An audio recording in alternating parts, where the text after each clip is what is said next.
Following this deadly violence at the Capitol on Wednesday, there have been reports that President Donald Trump has been thinking about pardoning himself.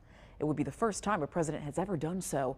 As Fox 59's Mike Sullivan tells us, the move could have a long-lasting impact. After a week of political controversy,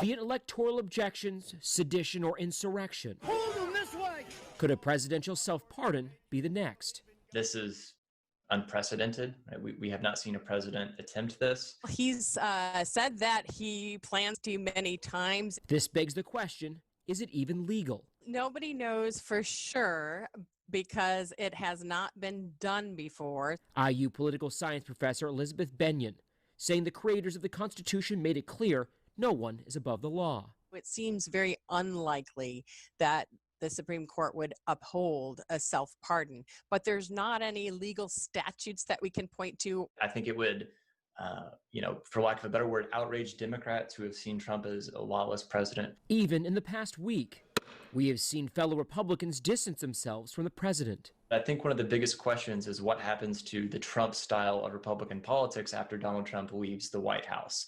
And I think part of what we're seeing now is the Republican Party trying to figure that out amongst themselves. Stephen Webster is an assistant professor of political science at IU.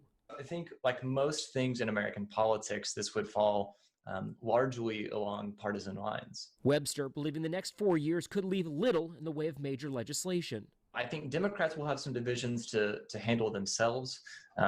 They will have control of Congress, but by the slimmest of margins. Pardon or not, President Trump may even hold control over his own party once he's gone. I would be surprised if he, retreats into silence after he leaves the White House. In Indianapolis, I'm Mike Sullivan, Fox 59 News.